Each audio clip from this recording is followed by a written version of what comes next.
Hi friends, welcome to Sangavi சமையல். இன்றைக்கி வந்து ஒரு பேசிக்கான கார சட்னி ரெசிபி தான் உங்களுக்கு நான் ஷேர் பண்ண போகிறேன்.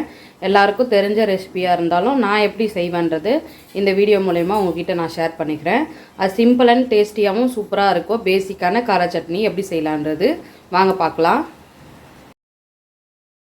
கார சட்னி செய்ய ஸ்டார்ட் பண்ணிடலாம். இதுக்கு நான் எல்லாத்தையுமே கட் பண்ணி வச்சுருக்கிறேன். உங்கள் காரத்துக்கு தகுந்த மாதிரி வரமிளகாய் எடுத்துக்கோங்க. காஞ்ச மிளகாய் நான் வந்து ஒரு 3 மிளகாய், அது நார்மலான காஞ்ச மிளகாயும் 3 வந்து காஷ்மீரி மிளகாய் வந்து எடுத்துருக்கேன் கலருக்காக. அப்புறமா வந்து பார்த்திங்கன்னா ஒரு 8 பல் பூண்டு, கொஞ்சமாக தாளிக்கிறதுக்கு கருவேப்பிலை வச்சுருக்கேன். இது லாஸ்ட்டாக தான் தேவைப்படும். அப்புறமா வெங்காயமும் நான் காமிச்ச தக்காளியும் வெங்காயம் கட் பண்ணியிருக்கேன். இப்போ இந்த மாதிரி ஒரு கடாய் வச்சுக்கோங்க. இப்போ இதில் நம்ம தேவையான அளவுக்கு எண்ணெய் சேர்த்துடலாம். எண்ணெய் தேவையான அளவுக்கு மட்டும் ஊற்றிக்கோங்க, ஏன்னா நம்ம திரும்ப வந்து தாளிப்போம், அதனால் வந்து கொஞ்சமாக ஊற்றிக்கலாம். இப்போ நம்ம கட் பண்ணி வச்சுருக்க வெங்காயம் சேர்த்துக்கலாம். சும்மா ஃபஸ்ட்டு சேர்த்துட்டு அது கூடவே இந்த காஞ்ச மிளகாய் சேர்த்துடலாம். நீங்கள் ஃபஸ்ட்டே சேர்த்திங்கன்னா கருப்பாயிடும், அதனால் நீங்கள் கொஞ்சமாக வெங்காயம் போட்டுட்டு இந்த காஞ்ச மிளகாய் சேர்த்துருங்க. இப்போ மீதி இருக்க வெங்காயத்தையும் சேர்த்துடலாம். அது பேசிக்கான கார சட்னி தான். அந்த கார சட்னியில் ஒருத்தர் ஒரு மாதிரி செய்வாங்க. நிறைய விதமாக இது வந்து மாற்றி செய்யலாம். நான் இப்போ வந்து இது பேசிக்கான டைப் தான் உங்களுக்கு நான் இப்போ செஞ்சு காட்டுறேன். இதுலேயே நிறைய இருக்குது, அடுத்தடுத்து நான் செஞ்சு காட்டுறேன். இதுலேயே வந்து பூண்டும் சேர்த்துட்டேன். இந்த வெங்காயம் வந்து நல்லா வந்து ஒரு கண்ணாடி பதமாக வதக்கணும். ரொம்ப வந்து ப்ரௌனிஷாக வதக்கிட வேண்டாம். அந்த ரா ஸ்மெல் மட்டும் இல்லாமல் இருக்கணும், அவ்வளோதான்.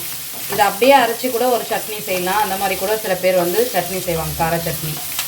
இப்போ இந்த அளவுக்கு வெங்காயம் வதங்கினா போதும், இதுக்கு மேலே வந்து வதங்க வேணாம். இப்போ வந்து நம்ம தக்காளி சேர்த்துக்கலாம்.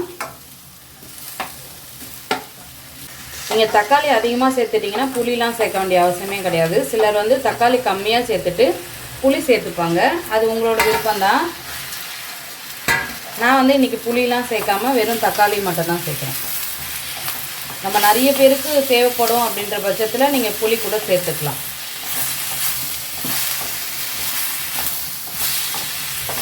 இந்த தக்காளியும் நல்லா ஓரளவுக்கு வதங்கி வந்தால் போதும், அது வரையும் நம்ம வதக்கலாம். இது கூடவே வந்து அப்படியே உப்பு சேர்த்துடலாம்.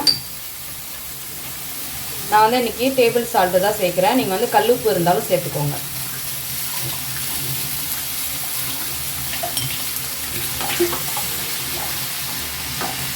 ரொம்ப வதக்குனா வந்து இந்த சட்னி நல்லா இருக்காது, அதனால் கொஞ்சம் இந்த ரா ஸ்மெல் மட்டும் போகிற அளவுக்கு மட்டும் வதக்கி எடுத்துக்கலாம்.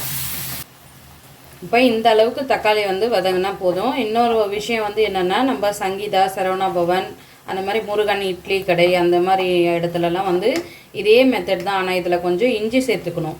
அந்த மாதிரி உங்களுக்கு ஹோட்டல் ஸ்டைலில் கார சட்னி வேணும்னு நினைக்கிறவங்க ஒரு துண்டு இஞ்சி இதில் சேர்த்திங்கன்னா அதே மாதிரி கார சட்னி வந்து கிடைக்கும். நம்ம வந்து இன்றைக்கி இஞ்சிலாம் சேர்க்காம நம்ம எல்லோரும் செய்யக்கூடிய மெத்தடில் தான் செஞ்சுருக்கேன். இன்னொரு விஷயம், இந்த வீடியோ பார்த்ததுக்கப்புறமா இது பேசிக்கான சட்னி தானே எங்களுக்கு தெரியாதான்றவங்க, எல்லா விஷயமும் எல்லாருக்கும் தெரிஞ்சிருக்காது. அவங்களுக்கு யாருக்காவது இது யூஸ்ஃபுல்லாக இருக்கும் அப்படின்றது தான் எனக்கு தெரிஞ்ச விஷயங்களை நான் இந்த வீடியோவில் ஷேர் பண்ணுறேன். அதனால் தெரிஞ்சவங்க ஓகே, தெரியாதவங்களுக்கு இது யூஸ்ஃபுல்லாக இருக்கும். அதனால தான் இது சிம்பிள் ரெசிபி தான், அதனால் உங்களுக்கு நான் ஷேர் பண்ணுறேன். இப்போ இது வந்து ஆஃப் பண்ணிடலாம். ரொம்ப வதக்கினாலும் அது டேஸ்ட் நல்லா இருக்காது, அதனால் இந்த அளவுக்கு போதும். ஆஃப் பண்ணிவிட்டேன். இது அப்படியே வந்து ஒரு 5 நிமிஷம் ஆற விட்டுருங்க. ஆறினதுக்கப்புறமா மிக்ஸி ஜாரில் போட்டு அரைச்சி எடுத்துகிட்டு வந்துடலாம். இப்போ ஒரு 5 நிமிஷம் நல்லா ஆற விட்டு இந்த மாதிரி மிக்ஸி ஜாரில் போட்டு அரைச்சிட்டு வந்துட்டேன். இதிலே உப்பு சேர்த்து அரைச்சாச்சு. இல்லை ரொம்ப நைஸாக இல்லாத கொஞ்சம் கோர்ஸாக வந்து அரைச்சிக்கோங்க. இப்போ தாளிக்க ஸ்டார்ட் பண்ணிடலாம். இப்போ எண்ணெய் சேர்த்துக்கலாம். தாளிப்புக்கு கடுகு சேர்த்துக்கலாம். கடுகு கொஞ்சம் ஜாஸ்தியாகவே சேர்த்துக்கோங்க, நல்லாயிருக்கும். இப்போ கடுகு நல்லா வெடிச்சிருச்சு, பொரிஞ்சு வந்துருச்சு. இப்போ நான் வந்து கொஞ்சம் கருவேப்பிலை சேர்த்துக்கலாம். கருவேப்பிலை வந்து அதிகமாகவே நான் சேர்த்துக்குவேன், நீங்கள் எப்படியோ அந்த மாதிரி சேர்த்துக்கோங்க.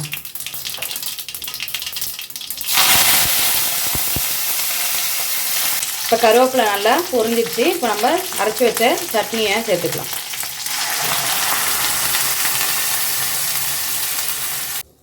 உங்களுக்கு இந்த திக்னஸே வந்து போதும்னு நினச்சிங்கன்னா நீங்கள் இதோடவே அப்படியே விட்டுறலாம். நான் கொஞ்சம் இந்த மிக்ஸி ஜாரில் வந்து தண்ணி சேர்த்து அலசி ஊற்றிக்கிறேன். மிக்ஸி ஜாரை வந்து வாஷ் பண்ணி இதையும் சேர்த்துக்கிறேன். அவ்வளோதான், போதும். இப்போ இந்த டைமில் நீங்கள் வந்து சால்ட்டெல்லாம் கரெக்டாக இருக்கா உப்பு செக் பண்ணி இது ரொம்ப நேரம் கொதிக்கணும்னு கிடையாது. லைட்டாக அந்த பபுள்ஸ் வந்ததுக்கப்புறமா ஆஃப் பண்ணிவிடுங்க. நம்ம ஏற்கனவே வந்து அந்த வெங்காயமும் தக்காளியும் நல்லா வதக்கி தான் வந்து இதை அரைச்சிருக்கிறோம். அதனால் வந்து அந்த ரா ஸ்மெல்லாம் எதுவுமே இருக்காது. ரொம்ப கொதிக்க விட்டிங்கன்னா டேஸ்ட் வந்து கொஞ்சம் டிஃப்ரெண்ட்டாக இருக்கும் ஒரு மாதிரி. அதனால் இந்த ஸ்டேஜே நம்மளுக்கு வந்து போதும். இப்போ வந்து நம்ம வந்து இந்த பபுள்ஸ் மட்டும் லைட்டாக வரட்டும். இப்போ இந்த ஓரமாக வந்து பபுள்ஸ் ஸ்டார்ட் ஆகுது இல்லையா, அது மாதிரி எல்லா இடத்துலையும் லைட்டாக வரும். அந்த ஸ்டேஜில் வந்து நம்ம ஆஃப் பண்ணிக்கலாம். கருவேப்பிலை வந்து நிறைய சேர்த்து நீங்கள் தாளித்து சாப்பிடுங்க. வந்து கருவேப்பிலை வந்து நம்ம வந்து வீணாக வந்து தூக்கி போடுறது. இந்த மாதிரி சட்னியில் வந்து கொஞ்சம் கிறிஸ்பாகவே இருக்கும். குழம்புல இருக்கும்போது சில பேர் சாப்பிட மாட்டாங்க. ஆனால் இந்த மாதிரி சட்னிஸில் வந்து நல்லா வந்து கிறிஸ்பாகவே இருக்கும். அதனால் நீங்கள் ஹெல்த்துக்கும் நல்லது, சாப்பிடுங்க. இப்போ லைட்டாக அப்படியே வந்து பபுள்ஸ் வர ஆரம்பிச்சிச்சு. இப்போ ஆஃப் பண்ணிடலாம்.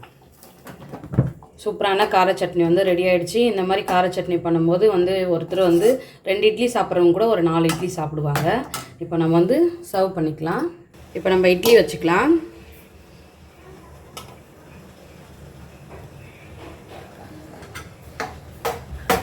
ஒரு சிம்பிள் டேஸ்டியான கார சட்னியை போட்டுக்கலாம். அவ்வளோதான் ஃப்ரெண்ட்ஸ், ஈஸியான நம்ம கார சட்னி இந்த மாதிரி செஞ்சிடலாம். நீங்களும் இதே மாதிரியே ட்ரை பண்ணி பாருங்கள். எல்லோரும் ஒரு மெத்தடில் செய்வாங்க. என்னோடய ஸ்டைலில் நான் செஞ்சு காட்டியிருக்கேன். இந்த வீடியோ பிடிச்சிருந்தா லைக் பண்ணுங்கள், ஷேர் பண்ணுங்கள், கமெண்ட் பண்ணுங்கள். நம்ம சேனலுக்கும் சப்ஸ்கிரைப் பண்ணி சப்போர்ட் கொடுங்க. Bye friends.